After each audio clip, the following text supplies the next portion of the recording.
Olá, bem-vindo ao E2, o programa da Escola Superior de Comunicação Social. Hoje visitamos a paisagem nórdica do Museu do Prado e conhecemos a República Checa.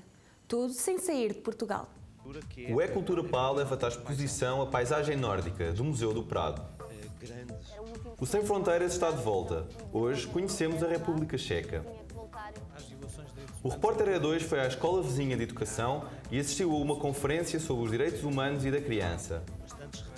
E no Panorâmica, conversamos com a guionista e escritora Susana Romano. A paisagem nórdica do Museu do Prado chegou pela primeira vez a Lisboa. O Museu Nacional de Arte Antiga foi escolhido para acolher esta coleção espanhola, que conta já com 35 mil visitas.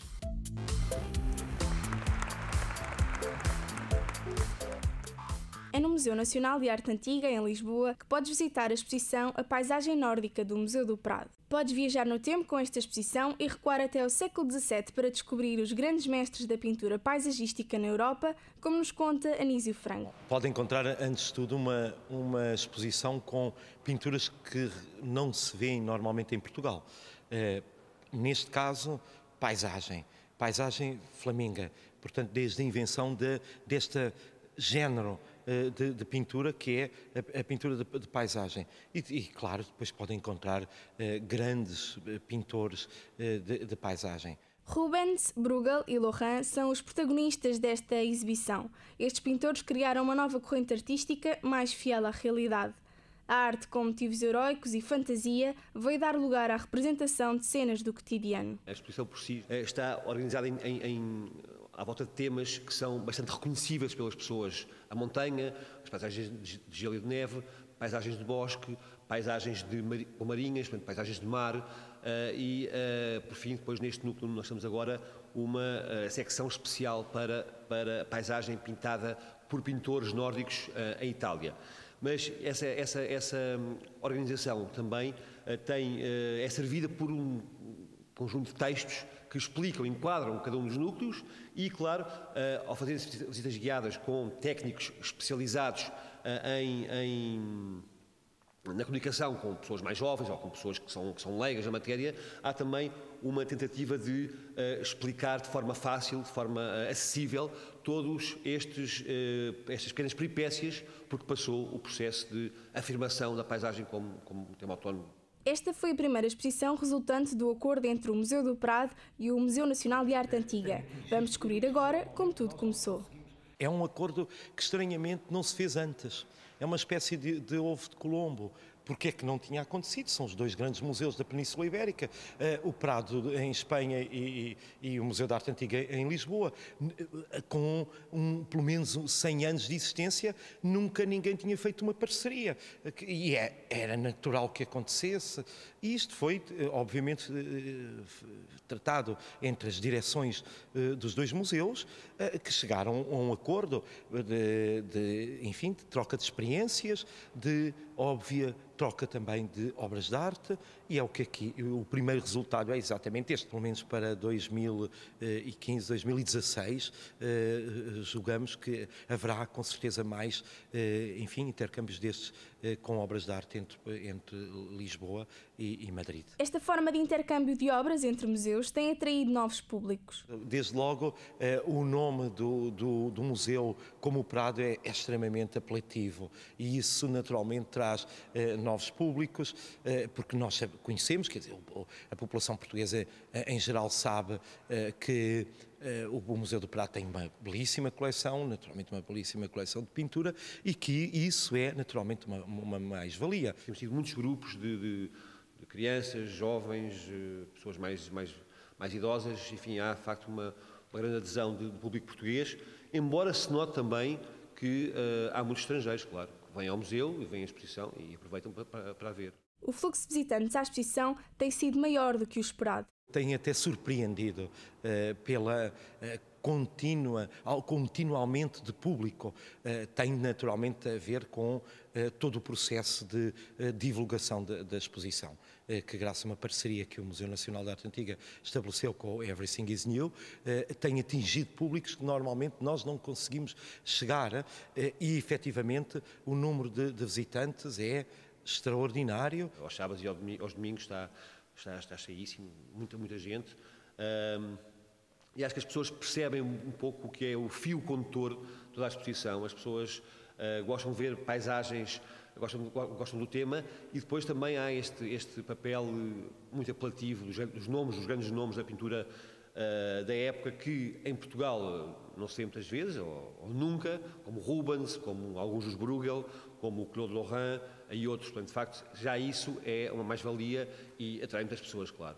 A paisagem nórdica do Museu do Prado atrai diversas faixas etárias. Miúdos e graúdos cultivam assim o gosto pela arte. E, de facto, percebo que os miúdos estão muito envolvidos e porque os nossos técnicos, que são especialistas em comunicação com crianças, têm levado as pessoas a fazerem perguntas sobre os quadros, a contarem, enfim, a perceberem o que é que estão a ver. Há, de facto, uma tentativa de os envolver com a própria pintura que julgo que será uma forma de educar.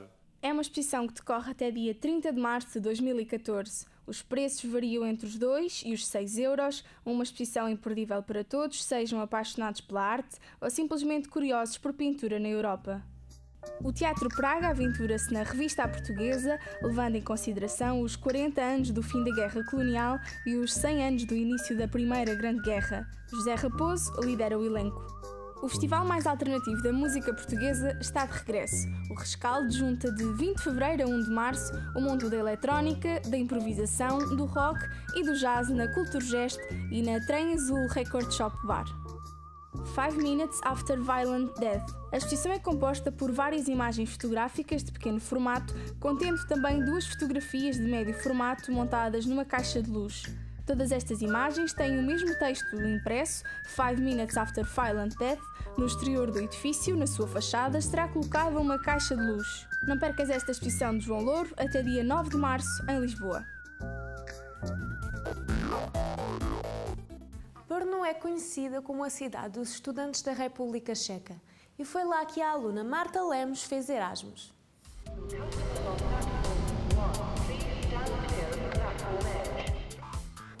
O meu nome é Marta Lemos, sou ex-aluna do mestrado de Audiovisual na ESCS e fiz Erasmus estágio em Brno, na República Checa.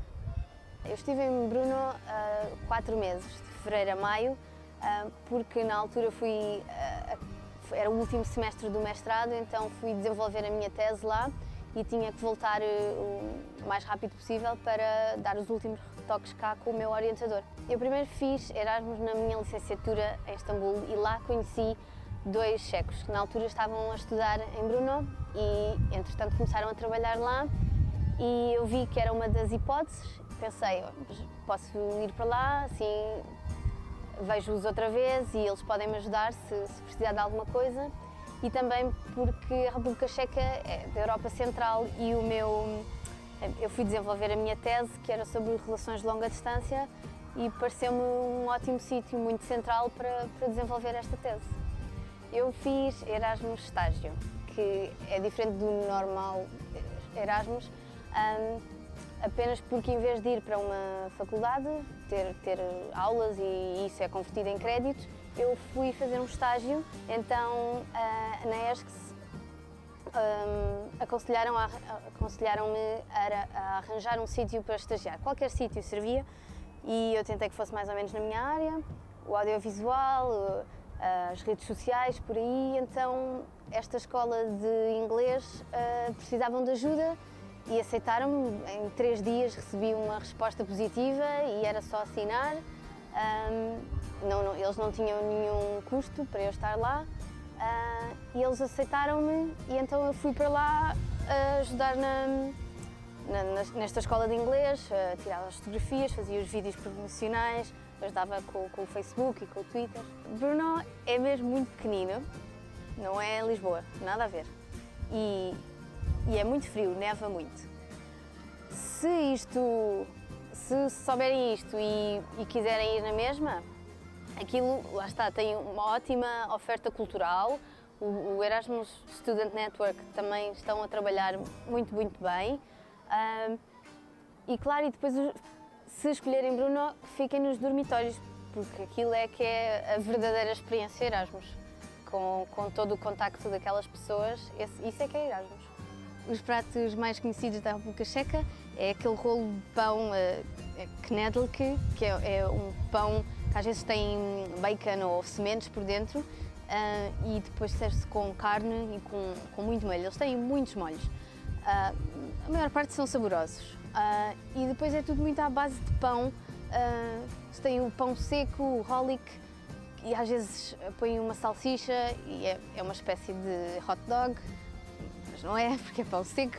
O nível de custo de vida na República Checa não é tão diferente como em Portugal. Via-se mais no final do mês, o que tinha gasto não era assim por demais, e eu via realmente na cerveja, quando íamos sair, havia meio litro de cerveja na rua a 1 euro ou no supermercado a 50 cêntimos. Os checos são muito fechados a princípio, mas depois, se lhe dermos a oportunidade, são extremamente simpáticos e são capazes de nos oferecer tudo e mais alguma coisa para nos sentirmos bem e à vontade no país deles. Usei sempre o inglês, tanto no trabalho, porque no estágio eu fui estagiar para uma escola de inglês e lá os professores eram quase todos nativos ingleses ou só se falava inglês, portanto para mim até correu bem. E depois também nos dormitórios em Vinarska, aquilo é um ambiente internacional, portanto só se fala inglês. Apesar de eu ter tido aulas de checo antes de ir, o semestre antes de ir, mas de nada me valeu, porque eu não praticava. Dava-me jeito quando ia ao supermercado para saber o que era, mas quase não utilizei. Eu penso que qualquer pessoa, esteja em licenciatura ou em mestrado, se tiverem a oportunidade de fazer Erasmus, penso que devem aproveitá-la. Basta escolherem um sítio que vocês gostam, que tenha algo a oferecer. Se não houver o acordo, criem um acordo, mandem mails, façam-no acontecer. Eu gostava que toda a gente fosse mesmo, para experimentar, que só indo é que se sabe. Erasmus é partilha de experiências e de comida e de abraços e de conhecimento, basicamente, porque uma pessoa vai e tu pensas que a vida é uma coisa e falas com tantas pessoas e cada pessoa tem a sua vida, começas a ver que o mundo se calhar é muito maior e que há várias formas de vida e aprendes muito com isso, com essa partilha. Está a decorrer na Escola Superior de Educação o 4º ciclo de seminários sobre os direitos humanos e da criança. O repórter E2 leva-te à nossa escola vizinha para a primeira destas conferências.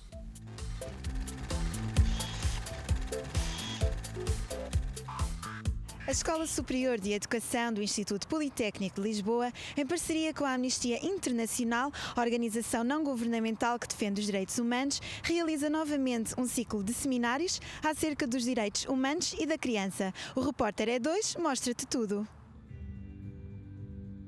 Durante os próximos meses, terão lugar na Escola Superior de Educação de Lisboa os 6 seminários que completam o 4º ciclo do evento Conversando sobre Direitos Humanos e da Criança. O objetivo é promover um espaço de informação, divulgação e reflexão nesta área. Os temas incidem na educação, nas crianças com necessidades educativas especiais, na discriminação e exclusão escolares, entre outros. Este evento é realizado em parceria com a Amnistia Internacional, sendo que alguns oradores são colaboradores desta ONG. Esta organização incide o seu trabalho na luta contra os abusos dos direitos humanos que estão omnipresentes, independentemente do espaço onde ocorram. A Amnistia Internacional publica todos os anos um relatório em que há referências às violações de direitos humanos em cada um dos países do mundo. E há, naturalmente, um capítulo sobre Portugal. Há bastantes referências nos documentos a violações de direitos humanos em Portugal. Este ano, por exemplo, uma das que foi focada no relatório tinha a ver com as questões da comunidade cigana. Agora, a Amnistia também tem um trabalho bastante largo e por isso é que se chama internacional, não foca tanto nas questões nacionais, foca nas questões, inclusive, fora de portas. A ideia é partilharmos a cidadania global, portanto, não nos preocuparmos só com as questões portuguesas, que existem e que são problemáticas, mas também olhar a outras realidades exteriores a Portugal. A sua missão é então agir para prevenir e acabar com a violação de tais direitos, proclamando justiça junto dos governos, das entidades políticas e de grupos intergovernamentais. Este projeto iniciou-se há 4 anos, portanto esta é a 4ª edição do ciclo de seminários e foi resultou um bocado a oportunidade de termos na escola a então Presidente da Amnistia Internacional, a professora Lucília Justino, e deste lado da ES, sabendo disso, convidaram-nos para participar neste ciclo temático ligado aos direitos humanos e da criança e, portanto, juntando aqui esta oportunidade, acabámos por desenvolver o ciclo de seminários e, como tem funcionado muito bem, tem sido um sucesso em termos de interesse por parte aqui dos alunos da Escola Superior de Educação, tem-se mantido e tem crescido ao longo destes 4 anos. As suas atividades ocorrem nas ruas e em vigílias, através de manifestações, em lobby direto e campanhas. Todos nós podemos ajudar esta ONG através de voluntariado, donativos ou da aquisição de produtos da sua loja. O objetivo é promover um espaço de informação, divulgação e reflexão nesta área. Esperemos ter despertado o teu interesse para este evento que terá ainda alguns seminários aos quais poderás assistir. Para mais informações, basta acederes ao site da Amnistia Internacional ou ao da Escola Superior de Educação. Voltamos para a semana. Pode não parecer, mas escrever um texto de humor envolve alguma ciência e muita prática. A guionista Susana Romana tem vários anos de experiência na matéria e decidiu passar tudo para o papel. Criou uma espécie de manual de escrita para comédia.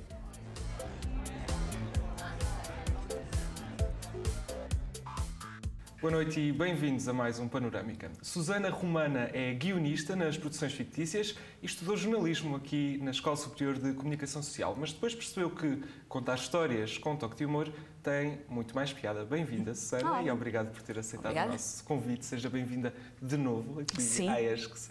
Do guionismo, ou melhor, do jornalismo para o guionismo, como é que se deu esse salto? Eu, quando estava no último ano da ESCS, na altura eu sou pré-Bolonha, por isso na altura só se podia ir para o 4º ano quando se tivesse o 3º ano, que era equivalente ao bacharelado, com as disciplinas todas feitas. E eu tinha um pequeno papão chamado Análise Económica.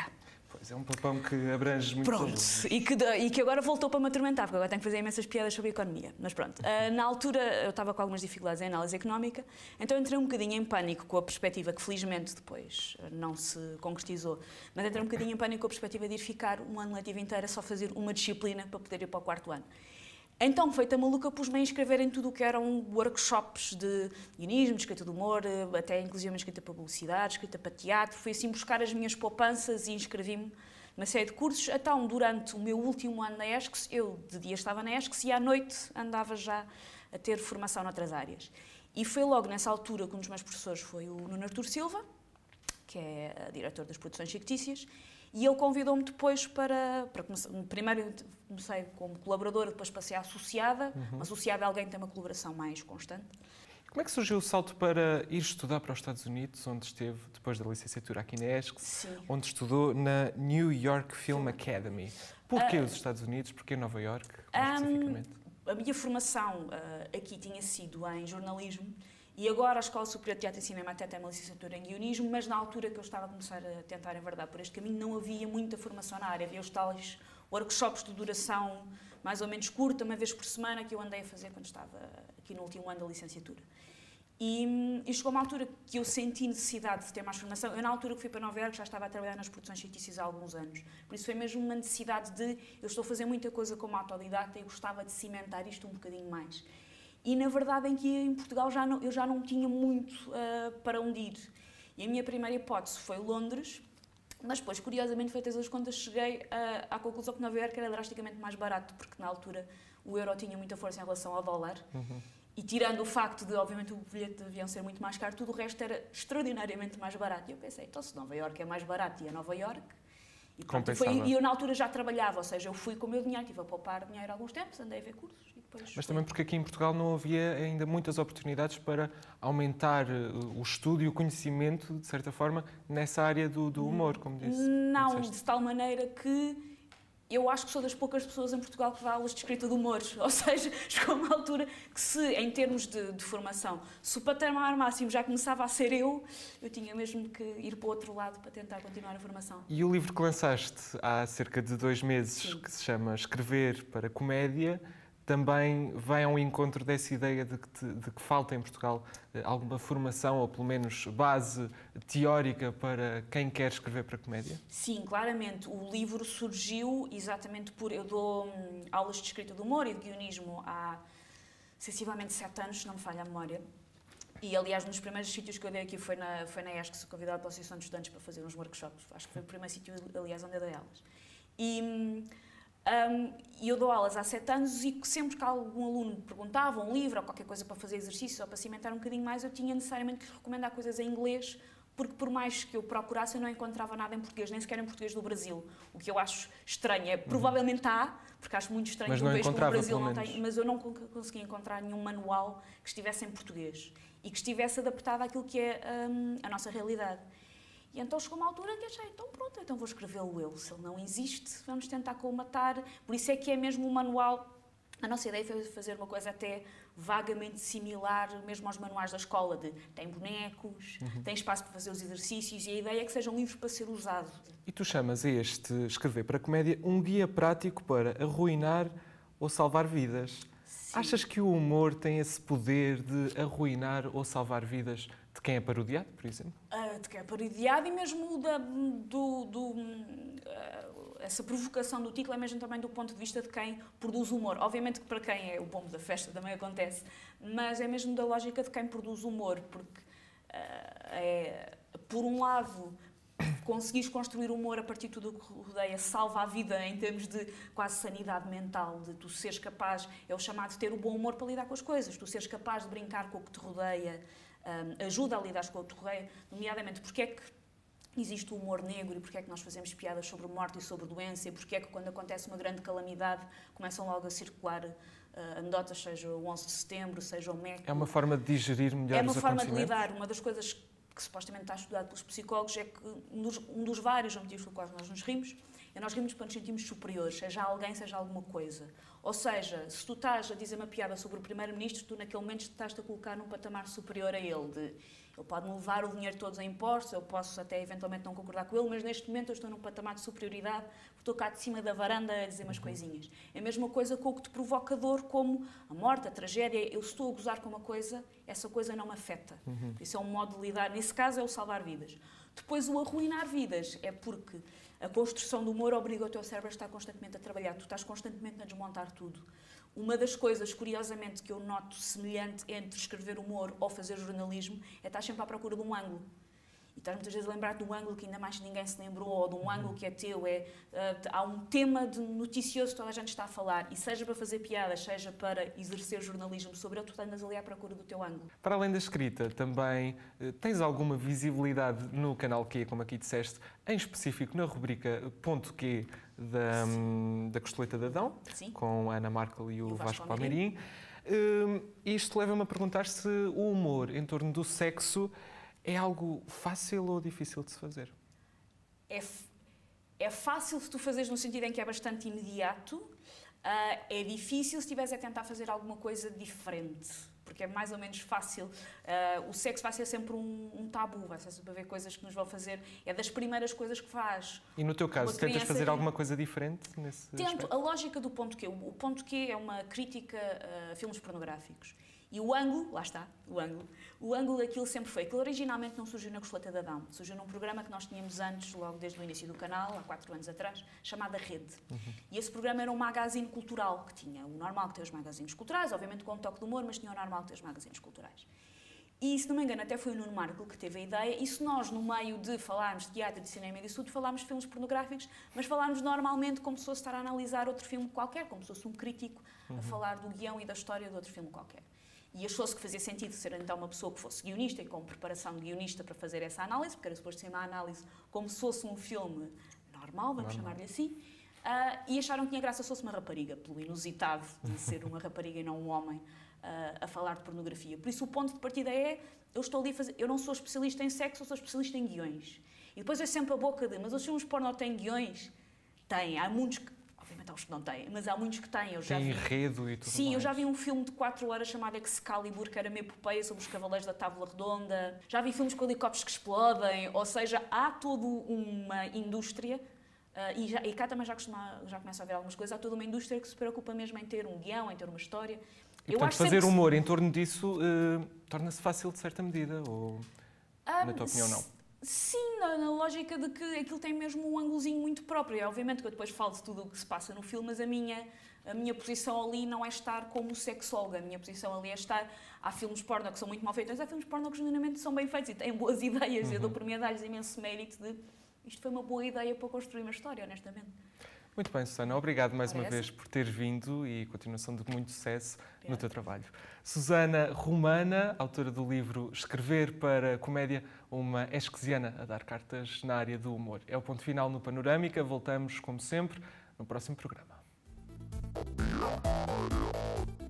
Terminamos assim mais um E2. Estamos de volta para a próxima semana. Até lá.